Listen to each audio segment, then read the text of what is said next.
My name is Julie Sullivan, and I do the mentor training and support for the Quivira Coalition New Agrarian Program. And this is the second to last call in our series of mentor training calls for this season. And this call is really about how do we sustain apprentice motivation? And in particular, how do skills sheets, which are a required component of the program, help us do that? So I'll start the call by talking a little bit about some of the things that have been learned both through our program as well as just by businesses in general about what really contributes to employee satisfaction and motivation, and then specifically move into skills sheets and how in the program um, we've come up with some ideas about how to support apprentices and support you as mentors in maintaining that apprentice's motivation. But you've all, been employees yourself. You all probably have also hired people or had people that you've supervised. So if anybody has any input as we go along, please, by all means, throw it in the chat or raise your hand or interrupt me, so that I know sometimes these calls are pretty unidirectional with me giving a lot of information. So please jump in if you have anything to share. So one of the things that you all have going for you that more than likely your apprentice does not is you have some sort of inner motivation that comes out of your years of experience on the job. You have goals for your land, for your business, for your animals, for your crops. You have made plans and you've come up with strategies, and you have both short-term and long-term goals. And those goals can be things that kind of help you stay motivated even when things aren't going particularly smoothly. You also have a lot of responsibility, and for a lot of us, just feeling responsible keeps us motivated. We know that we can't slack off for too long before things are going to go awry. You're also probably pretty good at what you do. And I think just feeling that satisfaction of a job well done, of being competent and capable, that is incredibly motivating for all of us. None of us like to get up every day and do things we're not good at. That can be pretty demoralizing. Um, so you have a lot of experience and capacity, which you can draw on when you're having a long, hard day, when the animals go the wrong direction, when everything goes awry. Your apprentice doesn't have that. Even if they come to you with a year or two of experience under their belt, there's no way that they have the level of sort of competence and a confidence that you have, that you're going to find your way through whatever mishap has happened, and you're going to be able to come out on the other side. There are a couple of other things that contribute to apprentices sometimes losing their motivation, losing their spark. One of them is that, for the most part, apprentices in our program have relocated. They are now living and working with people that they don't know. They are often in a community which is really unfamiliar to them. Most of our apprentices are not from small rural communities in the Intermountain West, and we suddenly plunk them down in the middle of a place which is actually in a lot of ways really foreign to them. It's almost like they've gone to a foreign country. They don't really understand the culture. They don't know anybody. They don't know where anything is. They also are learning how to do things. And there have been a number of really interesting studies in the last decade or two, which have demonstrated that it is actually 5 times more exhausting to your brain to learn how to do something than it is to do something you already know how to do. So on any given day, your apprentice is actually working 5 times harder than you are, even though they're doing less. Like, they aren't going to be anywhere near as productive as you are, but they're actually working harder. And we forget that as mentors, but that really contributes a lot to their burnout. And they're also far away from any of the kind of support that they have had in their life. They're far away from family, friends, significant others, the coffee shop they normally go to, their own doctor, whatever are the yoga class that they go to, hiking trails, whatever it is that they have had in their life that has kind of helped them regenerate themselves. They don't have that where they are, and they're working really hard and they don't have a lot of downtime. So it's hard for them to kind of build that support system during the 8 months they're in our program. So those are all things that are going to drag down the most dedicated and motivated apprentice. And as mentors, a lot of times when we start to see them slacking off, what our brain does is we say, oh, well, they don't have a work ethic. We kind of ascribe a sort of a fault in character when it's actually just sort of all of these external factors dragging them down. So I'm going to go ahead and share my screen and talk a little bit about some of the things that can help us overcome that. Can you all see this as it's loading right now? Can you all see that? Great, okay. So there are some tangible things that we can do as mentors that are going to help. These are some of the key factors that have been discovered across the board in businesses about the things that keep an employee motivated. One of them is obviously compensation. People need to be making enough of a living wage that they're not freaking out about their financial situation on a regular basis. If they're really struggling financially for any extended period of time, that is going to pull a tremendous amount of focus. So ideally, they have planned their finances such that they're going to be able to work with whatever your compensation package is. But if something happens, if they, end up needing to get new tires on their car, if they end up with some sort of major expense that they weren't expecting, that's going to be a stress factor for them that you might want to watch out for. Some of the ones that I think can be harder for us as ranchers and farmers sometimes to get to are the things like appreciation. I don't know about all of you, but I know from my husband, George, who grew up ranching, the only time he ever heard anything about his, his work, how he was doing, was when he screwed up. Like he never got a word of praise. He never got any thanks. He never got acknowledged for the things he was doing well. For a lot of us, we get so busy that we forget that appreciation is one of the things that really keeps the gears oiled when it comes to employee satisfaction. So this might be something that you already are really good at. And it may also be something that you could improve on. Most of us can. So I know in some of the previous calls, we've talked about how to, on a weekly basis or a bi-weekly basis, just ask them, where's a place where you feel like you're growing? Here's a place where I saw you really improved with your handling skills the other day when we were in the corral, or I really noticed that you've been looking at the pastures really closely and noticing when it looks like it's time to move. So if you can find even a small way to acknowledge the places where you see them doing a good job, that is hands down probably the most important thing you can do to keep your apprentice motivated. Obviously, having a sense of responsibility is something that most of us find motivating. So as your apprentice starts to develop some skill and you feel like you can kind of trust them to go out and move the fence on their own, or, drive the animals to another pasture, or go pick up supplies, or check the water tank. There are things that you feel you can reliably ask them to do. Maybe you go do them with them for 1 or 2 times and make sure they know what they're doing. But when you can start to turn over even a few responsibilities, that helps them realize that they are growing, they are learning, they're improving, that you do trust them. That's incredibly motivating. Obviously, responsibility is something that's going to lead them to the opportunity to grow into more opportunities, more skill sets, more of a sense of how they're moving forward in their professional goals. Job content. This is another one that I think as mentors, we often fall behind on. For a lot of us, once an apprentice becomes really helpful in 1 or 2 skills, we kind of have a tendency to have them only do those things. So if they're really good at irrigation and that's the first thing you teach them how to do, you want them to keep doing something that they're good at.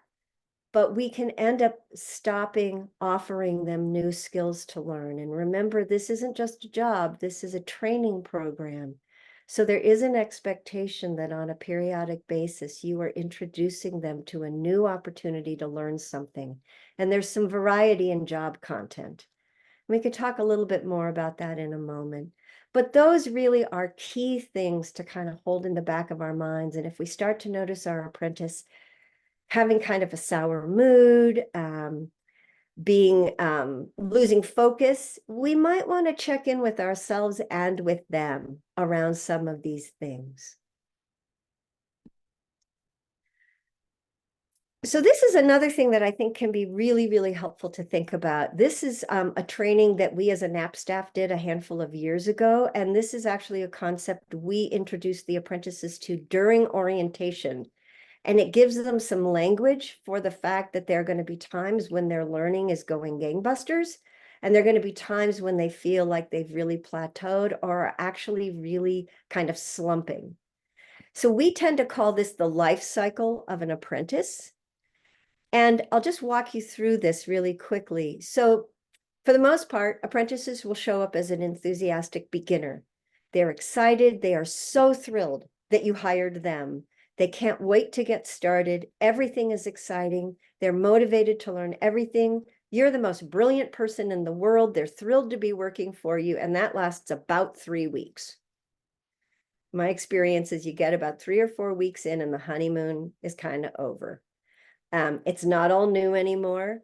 They're starting to realize that this is actually really hard work. It can be mundane work. You may be having a lot of weather issues. You may be having livestock losses because of calving or lambing. The reality of the job sets in.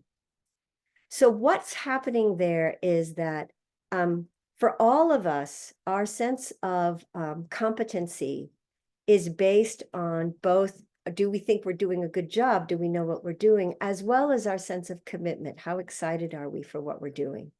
So when apprentices show up, they have huge commitment. They are so enthusiastic, but their competency more than likely is low, particularly if you're hiring somebody who doesn't have a lot of experience. They may know how to do 1 or 2 things, but they don't know necessarily how to do it the way you want it done. So as they get into that slump, when the honeymoon is over, what they're experiencing is that they still aren't very competent. They're realizing how tough this life is, how hard it is to become good at these skills, how much practice it's going to take. They may be getting worried that you regret hiring them because they're not learning as fast as they think they should be, and you want them to. And their commitment starts to flag. They start to feel like, I'm no good at this. My mentor doesn't like me. There's no way I'm ever going to get better at this. And they kind of hit that slump, that disillusioned learner place. Then if you don't give up on them and they don't give up on themselves, they do develop more capacity. We all know that the more times you go out and put up a portable electric fence and make sure it's hot, eventually you get really good at it. So there will be this moment, if they stick with it and you stick with them, where they will start to regain some competency. They're still going to be pretty overwhelmed by how hard and challenging this work and lifestyle is. That's what is called in this model the reluctant contributor. So they are feeling more competent, but they don't have a lot of confidence yet. And then ideally, they become really good at something in the course of the 8 months. Our experience with the NAP program is that they cycle through this on a periodic basis throughout the entire 8 months. Every time they're given the opportunity to learn something new, they kind of regain that enthusiastic beginner sensibility. They realize how challenging it is. They kind of have a slump. And so this is a place where if you can acknowledge where you see growth, if you can offer more appreciation, if you can offer more responsibility, if you can mix up the job duties so it's a mix of things they do know how to do and a mix of new things, those are things that will help them not stay in that slump of the disillusioned learner. So one of the reasons we want to kind of share this language with you all and with the apprentices is that sometimes this is kind of a shorthand Like if you're sort of having a check-in with your apprentice, you're driving somewhere, you've got some shield time and you want to just kind of check in on how they're doing, you can kind of ask them, hey, do you kind of feel like you're in that disillusioned learner slump right now? How do you feel things are going? Are you feeling frustrated? So it just gives you some common language with your apprentice to be able to talk about this, not as a personal flaw, but as just the reality of learning how to do something new. So I'm going to pause for a second and just see if anybody had any questions or thoughts about either those elements of employee satisfaction or these developmental levels before I kind of move forward. Nothing? Okay. All right. So last little piece of information I just want to give you, and this ties into the things we've been talking about, is that these apprentices are adults. They may be only 18 or 20. They may not know a whole lot about what they're doing yet in life, but they do consider themselves adults, and it's important that we treat them as that. And sometimes when we're around people who are really young adults and just sort of developing into their maturity, we can end up inadvertently treating them like children, and that can be really counterproductive. So these are all things that the skill sheet is going to help you do. Adult learners like to be involved in planning their learning, sitting down with the skills sheet, talking through the things that you want them to learn, as well as the things they're really excited to learn, helps them feel like they aren't just being told what to do, but they're actually involved in helping to plan what they're going to learn. The learning is relevant to their individual goals. I think ideally in the interview process, but if not in the first few weeks of them arriving, it'd be really good to find out, like, what is their short-term goal? What kind of work what kind of a job are they hoping to be able to get within a year or so? What's their long-term professional goal? Do they want to be an owner-operator? Do they want to manage someone else's operation? Are they thinking maybe they want to go into agency work? Like, find out a little bit about that, because those goals that they have, the better that you can connect what they're learning today with their long-term goal, the more likely it is that they will stay motivated, engaged with a task that may not be inherently fun or exciting, but is absolutely necessary for their long-range professional development. Immediate application of learning, this is something that's built into experiential education. So you're going to teach them how to do stuff and they're going to go out and do it. They get to use the learning immediately. So we're really lucky with apprenticeships, because that's just built in. They need to be internally motivated. We all know that as adults, none of us like to do something just because we're told we're supposed to do it. Ideally, we feel some sort of internal desire or impetus to do the thing. That comes back to the relevance of it to our own personal goals. And then they like to be able to measure their progress. Like I said, they need to know where they're doing a good job. They need to know where they need to improve. Doing those skills sheets meetings is a way for you to be able to have that check-in moment where they let you know where they feel they're improving. You let them know where you agree, you see them improving, and you also can give them some constructive feedback about things that they need to be doing better or what the next learning opportunities are. All right, so skills sheets. They're basically a checklist, but I think if we approach them as a checklist rather than as an opportunity to have stimulating conversations and plan learning, we end up really missing the boat. When George and I first started having interns 20 years ago and we created those skills lists, we didn't use them as a checklist with a scoring mechanism. We actually used them as an opportunity to talk about what they were learning, why it matters, how it leads them to be a good land steward, a good business manager, and what did they think about all of that. So the extent to which you can build in time to actually have it be more of a conversation and not just checking boxes, the more beneficial it is for you as well as for your apprentice. One of the things that the skills sheet can also help you do is recognize that there are certain skills that they're going to learn at certain times of the year, and helping them understand that, like, if when they arrive, you're in lambing season or you're seeding, they're not going to be learning other things. They're going to be focusing on those particular skills for that immediate period of time. But maybe come May or June, they'll move into learning a different skill. So it helps you kind of align your work calendar with their learning process. And then they won't be bugging you to be learning how to weld when you're in the middle of calving season. Because you can tell them, we're not going to get to welding until August when we have a window of opportunity. It helps you find those teachable moments. And by teachable moment, what I mean is, so let's say that you're out moving some portable electric fence and you notice that there's some spring growth coming on and you're seeing some interesting plants that indicate to you that you've been doing some good management. You might take 5 minutes and point those plants out to them.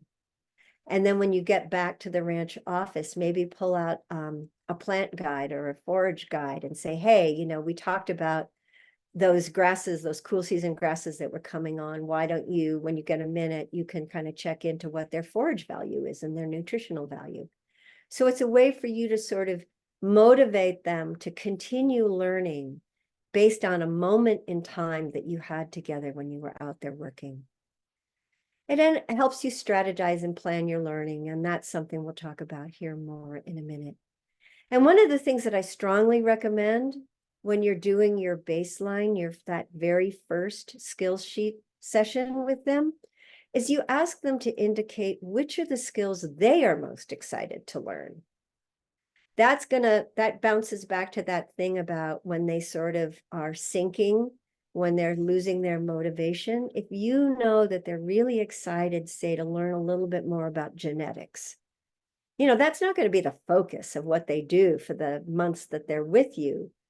But it might be that you could point them to a podcast or to an article, or maybe have them look at some of your production records around your genetics and give them a chance to sort of feed their mind a little bit. And that will re-engage their curiosity and their motivation.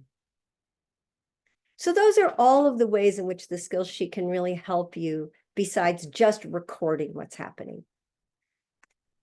So when do you have to do a skills sheet meeting? In the new agrarian program, you are required to do it 3 times. We encourage you to do it more frequently, but you are required to do it 3 times. So the baseline is the one that they do when they first arrive. Ideally, that's within like a week to 2 weeks of their arrival. And again, like we were saying at the beginning of this call, the point of doing the baseline right away is that, yes, you don't know what they know how to do yet, but you're trying to gauge, what do they think they know? What do they assume their incoming skill level is? And then you'll be able to double check that as the weeks go by. Some people tend to be overconfident and they will overrate their skills. Some people are underconfident and they won't claim skills that they actually are good at. This baseline opportunity is the chance for you to get a read on, are you working with somebody who tends to undervalue their capacity or kind of overrate their capacity? And that's going to help you figure out how to be a good mentor to them. And I'll talk a little bit more in a moment about how to do the baseline, because it's a little bit different than the other two. So you do a baseline pretty much when they arrive.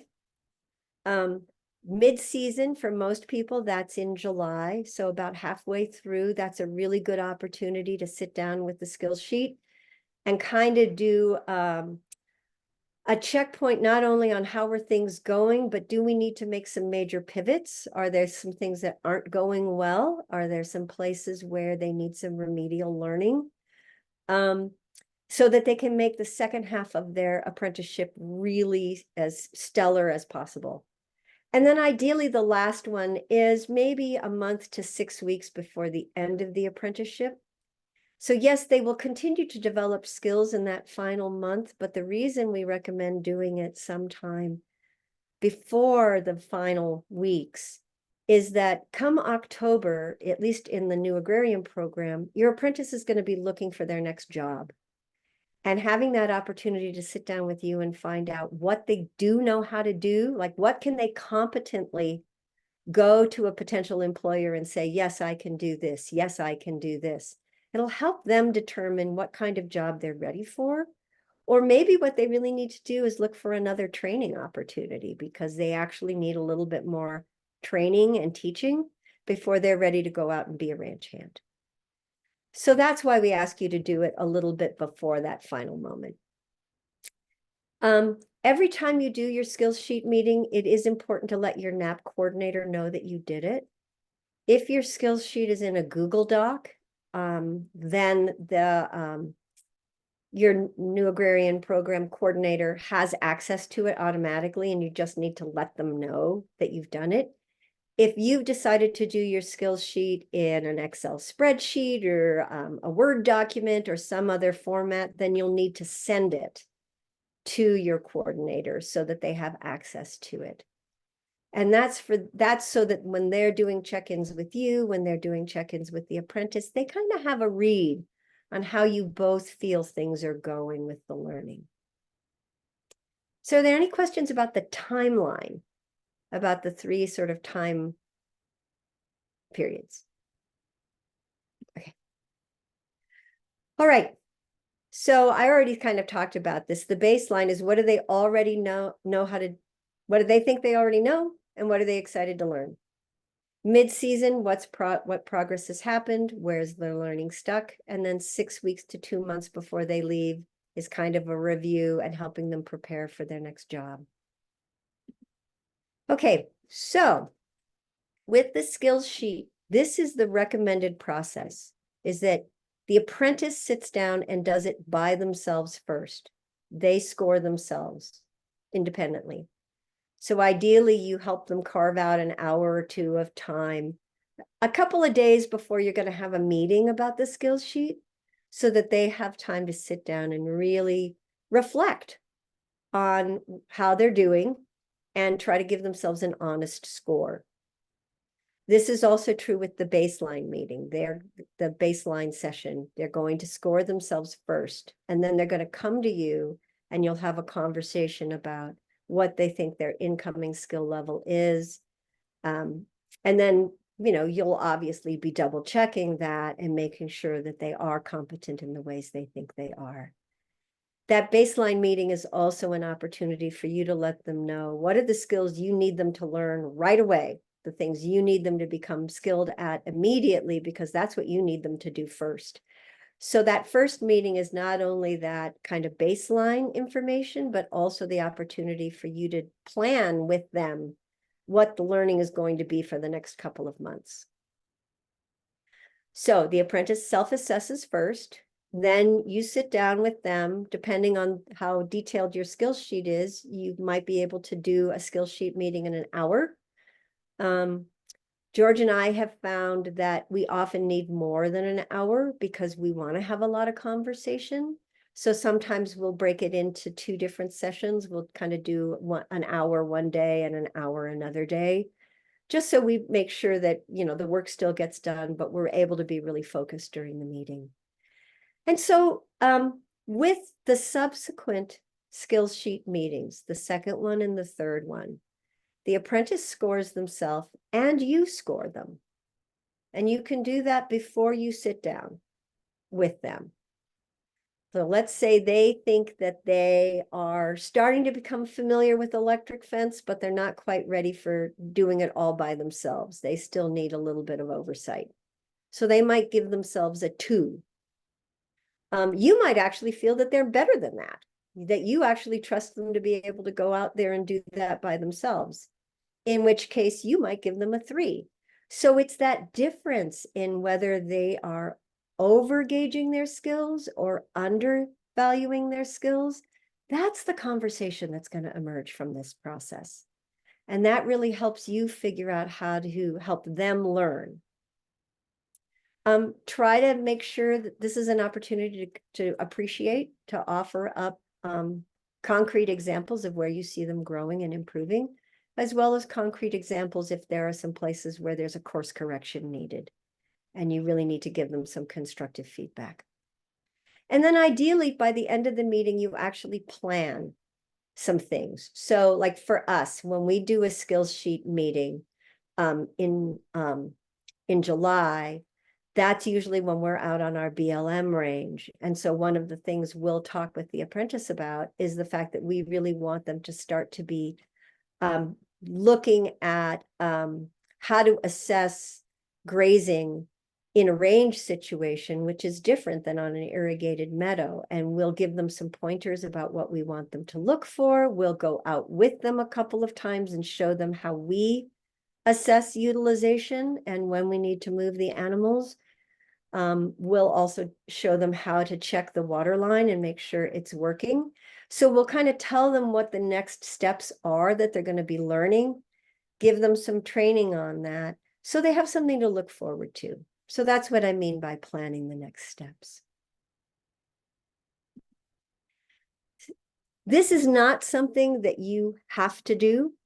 It is something that we show apprentices during orientation. Some apprentices really thrive if they kind of have more of a little written plan about how they're going to go about learning something.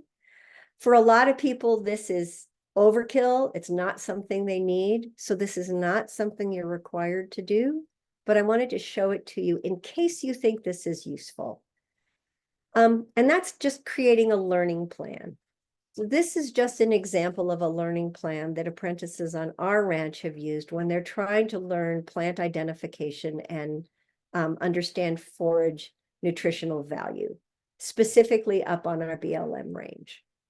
So on our skills sheet, we actually have a line that talks about plant ID and forage assessment.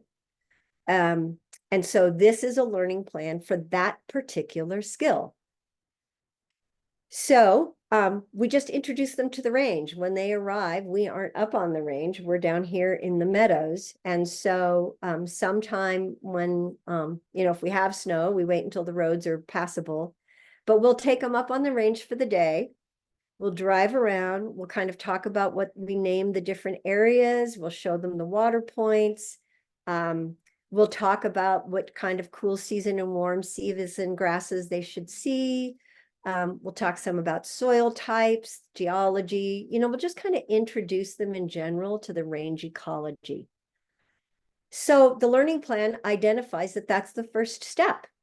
We take field guides with us so that they learn how to use field guides if they don't know how to do that already, which a lot of them don't. And we set a target date for that.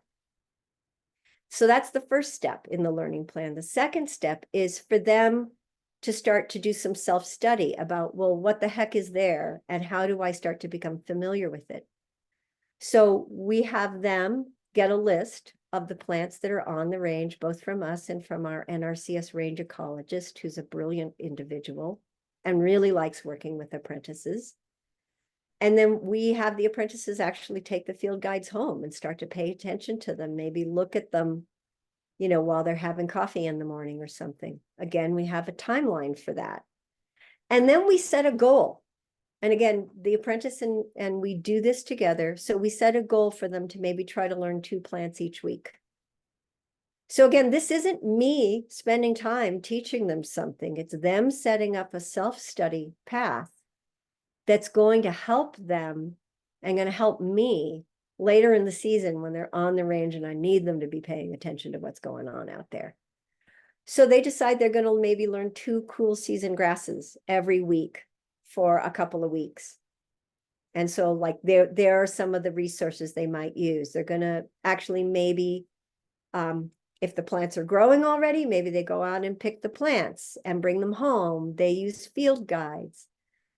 And then maybe the last step is to actually start to understand the nutritional value of those grasses, those plants, and when they start to head out and are no longer of nutritional value for livestock.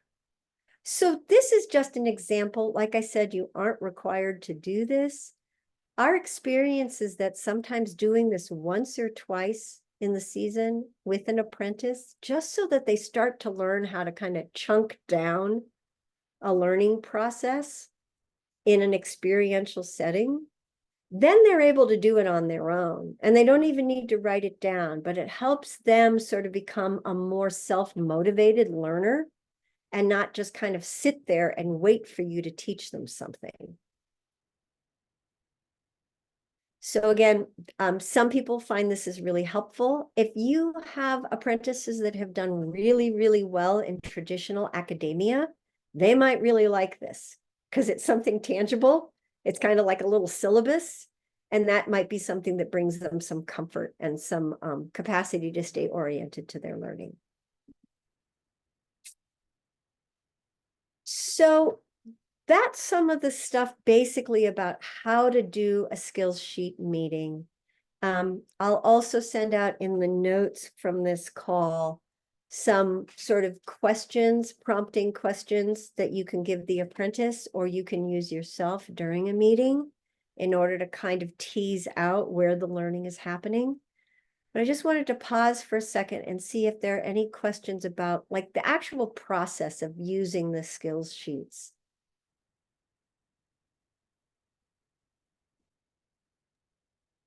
Julie, you were talking about doing it within the first 1 to 2 weeks of when they arrive. Mm-hmm. You know, obviously you don't want to, the day they get there, slap that down and go over it. But have you found, you know, where that times out best? Like after a day, or would it be better after like a week You or know, two? for us, we've usually done it at about day 7 or 8. Okay. But for us, you know, our apprentice usually is on the ground by this point in March. Our first calf usually hits the ground on the equinox. So ideally, an apprentice has had about 10 days to settle in before we really get into calving season. And we try to do it before, you know, calving season really kicks in. Sure. And everybody's days get really long. So I would say, depending on the complexity of your operation, you know, sometime within 2 weeks. Um, and so it sort of depends. Like if you are someone that has huge acreage, and the most important thing is for them to just know what all the fields are named, and you know, and to just sort of get familiar with where things are located, you might need to My wait a husband, second week. my husband still doesn't know what the fields are named, so it's all good. That's never gonna happen. But I actually think that it can be pretty grounding for them. So if you can do it in the first week, I think that it's really valuable. That sounds good. Something else that I've never done, but might work for people, is to actually send it to them in advance. Is like if you've had a Zoom call or a phone call with them in advance and talked a little bit about, you know, when you arrive, this is what we're going to be doing, blah, blah, blah. You could offer to send them the skill sheet in advance and have them actually score themselves before they even show up. So particularly if you think it's going to be really busy when they hit the ground, you might want to do that. Like I said, I've never done it, but I know some programs that do it that way. Any other questions about the process? Nope. Okay. Does anybody need the sample skill sheets sent out again with the notes from this, both the more streamlined one as well as the detailed one, or do you all still have what you need in order to be building out your skills sheets? You have what you need? Okay, well, let me know if you need anything, if I can be of any help. So, okay, well, these are just a few last things, just kind of reminders around the process that the apprentice is going through. It's going to take them longer to get it than you think it's going to take them. And if any of you have worked with relatively novice employees or students in the past, you know that some things they're going to learn really quickly and they're going to feel a great sense of accomplishment. And there are going to be other things that are super frustrating. I know I told a story earlier this season about our very first NAP apprentice was never able to learn how to give an injection to an animal in the full year she was with us because she was so worried she'd do it wrong.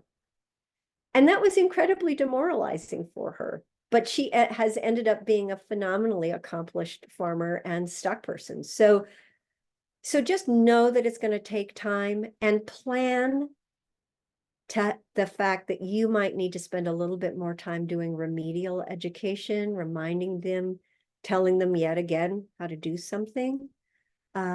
Just know that it might test your patience at time, and figure out what's going to be the best way for you to handle that? Like if you know that most of the time you are super busy, but on Friday afternoons, you usually have a window of time, maybe you let your apprentice know, hey, Friday afternoon, you and I are always going to get together. We'll talk over the week. We'll talk over anything that's confusing. You know, do you need to be shown how to, you know, start the generator again because you still haven't figured that out? So like, are you someone that wants to set up kind of office hours for that kind of extra patience, extra questions, extra training? So figure out what's going to work for you and know that it will take more time than you want it to.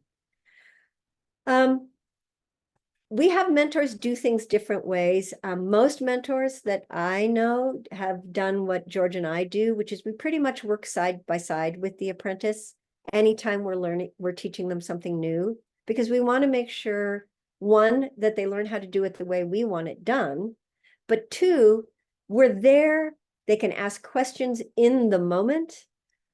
We find that that tends to be the best way for most of our apprentices to learn. We have other mentors that really like to just sort of explain something to the apprentice, send them out to do it by themselves. You know, hey, I need you to fix that barbed wire fence. Have you ever done that before? The apprentice says yes. You give them the tools, you send them out. I would still say go and double check their work, and maybe double check it with them. So again, there's that opportunity for dialogue to talk about, yeah, here's a place where you did that splice really well. Here's a place where, I would have done this differently. Let's talk about why. So recognize that you're going to need to figure out some way to double check their work. And whichever way works best for you and your apprentice is fine. But one of the things that mentors will sometimes do is we don't put in enough groundwork with that apprentice early on, and then we get frustrated because they're not doing the job the way we want it done. But the truth is that we didn't actually spend the time teaching them. So it's kind of like, you know, a stock dog puppy. Like we get out of them what we put into them. And it's usually, you know, more time than we want. And then just a reminder about what are they really passionate to learn. Like we've had apprentices that really wanted to learn about genetics. Quite frankly, that's not the most important thing we need them to know. But we have tried to then send them to resources we use, and on their downtime, if they want to listen to a podcast or read a book or maybe attend a virtual workshop, we've tried to find a way to accommodate the fact that they have things they're really interested in learning.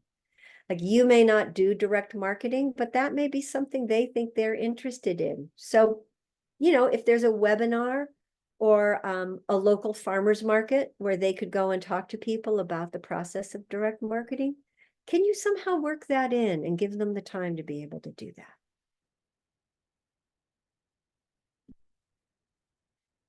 And then just lastly, the doldrums.